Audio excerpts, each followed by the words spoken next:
मेरे प्रिय कैडेट्स, आप सभी को मेरा नमस्कार। आज हम जो है स्पर्श भाग 1 के अंतर्गत जो हमने कविता का अध्ययन किया, तीसरा कविता का, जिसका शीर्षक है आदमी नामा, जिसके कवि हैं नज़ीर अकबराबादी। इन्होंने बहुत ही अच्छी तरह से नज़में जो है यहाँ पर 4 नज़मों का जो है हमने अध्ययन किया है। ये जो हैं बहुत ही जो नज़ीर हैं वो आनन फानन में नज़में जो हैं उनके पेशे के अनुसार तैयार किया करते थे। और यहाँ पर जो है इस कविता के अंतर्गत जो है आदमी को आईना दिखाते हुए उसकी अच्छाइयों, सीमाओं, यानी कितना उनका जो है सीमा है और संभावनाओं का परिचय जो है इस कविता के अंतर्गत किया। बहुत ही अच्छी तरह मुझे लगता है कि पाठकों को, यहाँ मेरे प्रिय कैडेट्सों को समझ में आया होगा कि आदमी, कोई भी जो है व्यक्ति कुछ भी काम करता हो, अच्छे बुरे सभी जो हैं आदमी ही कहलाते हैं। तो चलिए इस कविता के संबंधित प्रश्नोत्तर पर आज हम चर्चा करेंगे। निम्नलिखित प्रश्नों के उत्तर दीजिए। तो ये 2 अंकों के लिए आ सकते हैं। पहले छंद में कवि की दृष्टि आदमी के किन किन रूपों का बखान करती है, क्रम से लिखिए। बखान यानी वर्णन करना। तो चाहे तो आप अपने शब्दों में भी लिख सकते हैं और अपने नोटबुक में जो है इसका शीर्षक लिखते हुए प्रश्नोत्तर पर इस वीडियो को पॉज करते हुए जो है उत्तरों को लिख लीजिएगा। तो इसका उत्तर इस प्रकार है। पहले छंद में कवि की दृष्टि आदमी के विभिन्न रूपों जैसे बादशाह, गरीब, भिखारी, मालदार एवं अमीर, कमज़ोर, स्वादिष्ट और दुर्लभ भोज्य पदार्थ खाने वाला तथा दूसरे छंद में सूखी रोटी के टुकड़े चबाने वाला व्यक्ति का वर्णन हुआ है। इस तरह जो है आप पहले में बादशाह और गरीब के बारे में, दूसरे इसमें जो है स्वादिष्ट भोजन खाने वाला और दूसरी जगह रोटी के टुकड़े चबाने वाला, इस तरह उत्तर जो है आप लिख सकते हैं। अगले प्रश्न की ओर बढ़ेंगे। चारों छंदों में कवि ने अपनी आदमी के सकारात्मक और नकारात्मक रूपों को परस्पर किन किन रूपों में रखा है। मैंने जो है पिछले वीडियो के अंतर्गत इसका विवरण जो है किया था। अपने शब्दों में स्पष्ट कीजिए। यहाँ मैं थोड़ा सा प्रयास किया है, चाहे तो आप भी इसे लिख सकते हैं।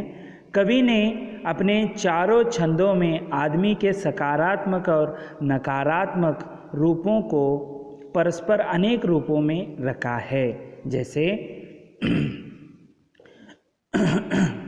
आदमी ही बादशाह है तो उसकी प्रजा भी आदमी ही है, ऐसे आप लिख सकते हैं। कुरान पढ़ाने वाला आदमी है तो उसे सुनने और समझने वाला भी आदमी ही है। उसी प्रकार जूतियाँ चुराने वाला आदमी है तो उन जूतियों को रक्षक भी आदमी ही है, यानी उसे पैनी नज़र रखने वाला। आदमी से प्यार करने वाला भी आदमी है तो उसी पर तलवार उठाने वाला भी आदमी ही है। अच्छे कार्य करने वाला भी आदमी है तो बुरे काम करने वाला भी क्या है, आदमी ही है। इस तरह जो है आप अन्य जो सकारात्मक और नकारात्मक जो हैं बातें जो हैं, वाक्य हैं, आप यहाँ पर लिख सकते हैं कविता से जुड़े हुए। तो चलिए अगले प्रश्न की ओर बढ़ते हैं। आदमी नामा शीर्षक कविता ने इन अंशों को पढ़कर आपके मन में मनुष्य के प्रति क्या धारणा बनती है, ये आप जो है खुद भी लिख सकते हैं। यहाँ मैं छोटा सा प्रयास किया है तो उसे भी आप लिख सकते हैं। देखिए उत्तर इस प्रकार है। आदमी नामा शीर्षक कविता के अंशों को पढ़कर हमारे मन में मनुष्य के प्रति यह धारणा बनती है कि आदमी ही है जो अच्छा और बुरा दोनों कार्य करता है। अच्छे कार्य करने और दूसरों की भलाई करने के कारण वह वीर और देवता के समान बन जाती है। परंतु मनुष्य जब दूसरों को सताने का काम करता है तो वह निंदा का पात्र बन जाता है। तो इस तरह जो है इसका उत्तर आप लिख सकते हैं। चलिए अगले प्रश्न की ओर बढ़ते हैं। चौथा प्रश्न है, इस कविता का कौन सा भाग आपको सबसे अच्छा लगा और क्यों? तो मुझे तो जो है कौन सा अच्छा लगा उसे मैं यहाँ पर लिखा हुआ है। तो इसके अलावा आपको 4 जो है कविता में 4 नज़में हैं, उसमें कौन सा आपको अच्छा लगा वो भी आप लिख सकते हैं। तो उत्तर इस प्रकार है, इस कविता में संकलित चारों ही नज़में अच्छे हैं, परंतु तीसरी नज़्म मुझे विशेष रूप से अच्छी लगी, क्योंकि आदमी ही आदमी से प्रेम करता है, अपनी जान न्यौछावर करता है। वह भी आदमी ही है जो संकट में फंसे व्यक्ति की मदद करने के लिए भागा भागा जाता है। इसीलिए जो है सहायता की यहाँ पर जो है चित्रण जो है तीसरे नज़्म में किया गया है, इसीलिए यह अच्छा है। आप चाहे तो पहला या दूसरा या चौथा भी आप कह सकते हैं, उसका जो है सटीक कारण आपको देना पड़ेगा। तो ठीक है, तो चलिए अगले प्रश्न की ओर बढ़ते हैं। अगला प्रश्न है, आदमी की प्रवृत्तियों का उल्लेख कीजिए। उनकी रुचियाँ कैसे हैं? तो उसका उत्तर इस प्रकार है, इस संसार में अनेक प्रवृत्तियों वाले आदमी हैं। इनमें मस्जिद बनाने वाले, कुरान पढ़ने लोग जो हैं, तो उसी मस्जिद में कुरान पढ़ाने वालों के अलावा जूतियाँ चुराने वाले लोग भी हैं। एक और दूसरों पर जान न्यौछावर करने वाले लोग हैं। तो ऐसे लोग भी हैं जो दूसरों पर तलवार उठाते हैं। आदमी की बेइज्जती करने वाले लोग हैं, तो आदमी की मदद करने वाले लोग भी कमी नहीं हैं। यानी दोनों का जो है मिश्रण आप देख सकते हैं। एक जगह बुरे लोग भी मिल जाएंगे, एक जगह अच्छे लोग भी मिल जाएंगे। यह मानव का प्रवृत्ति है। ये यहाँ पर देखने को इस कविता के अंतर्गत हमें मिला है। तो चलिए अगले प्रश्न की ओर बढ़ते हैं। निम्नलिखित अंशों की व्याख्या कीजिए। यहाँ पर हमें कुछ पंक्तियाँ दी गई हैं, उसका हमें व्याख्या करना है। तो देखेंगे, पहला है, दुनिया में बादशाह है सो है वह भी आदमी, और मुफलिस ओ गदा है सो है वो भी आदमी। तो इसकी व्याख्या किस प्रकार हो सकती है? देखिए, इस दुनिया में लोगों पर शासन करने वाला बादशाह भी आदमी है, तो दिन दुखी, नंगे, दरिद्र और भिखारी आदि भी आदमी ही हैं।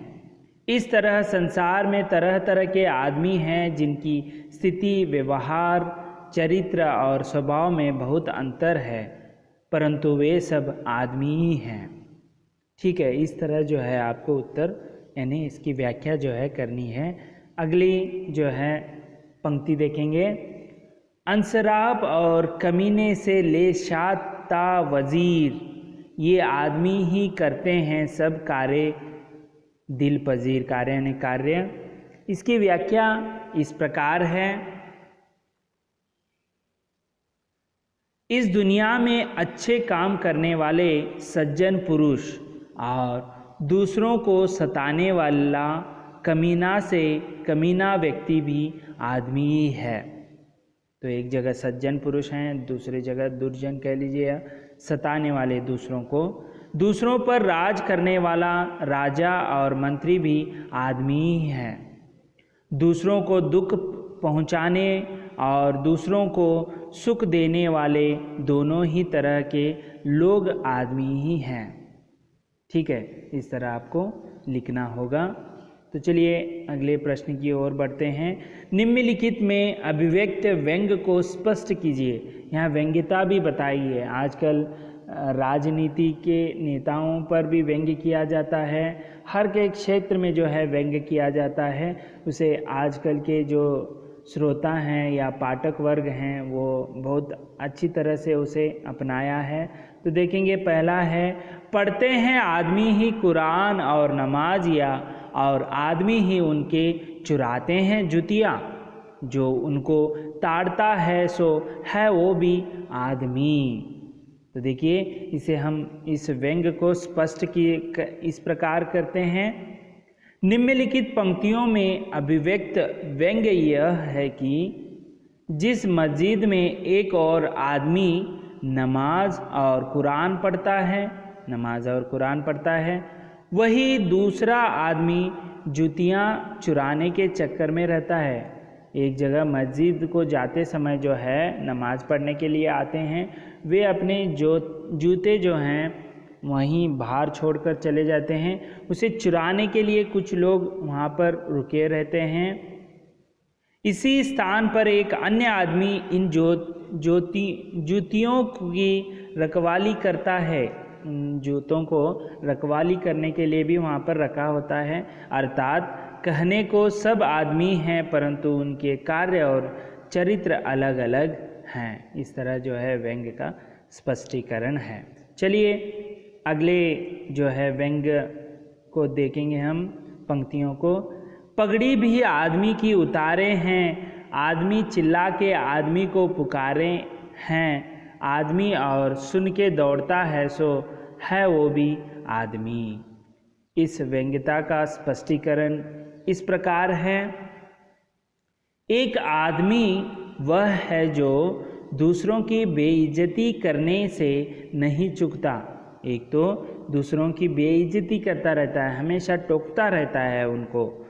वही ऐसा भी आदमी है जो संकट में फंसे व्यक्ति की पुकार सुनकर भागा जाता है। देखिए, उनसे कोई रिश्ता नहीं होता है। कुछ लोग ऐसे भी होते हैं कि दूसरों को मदद करने में बहुत ही दिलचस्प रखते हैं। तो ऐसे लोग जो हैं, किसी को जो है संकट में फंसे लोग जो पुकारते हैं तो उनको सुनकर जो है भागे भागे चले जाते हैं। कुछ लोग दूसरों को बेइज्जत करने में लगे रहते हैं। इस तरह व्यंग्य यह है कि अच्छा हो या बुरा कार्य करने वाला आदमी ही होता है। इस तरह आपको लिखना है। चलिए अगले, तो यहाँ पर देखिए कुछ नुक्ता शब्द दिए गए हैं, नुक्ते।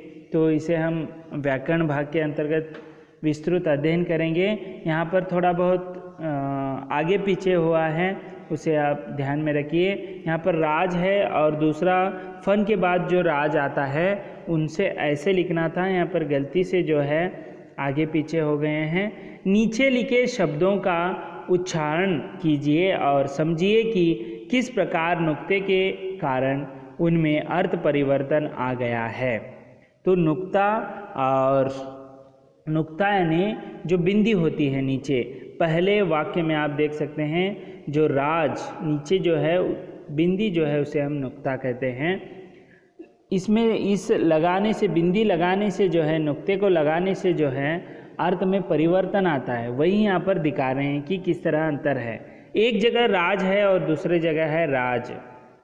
इसे यहाँ पर जो है बल दिया जाता है राज, और दूसरा जो राज है उसे हम राज ऐसे कहते हैं। बल ज पर बल नहीं देते।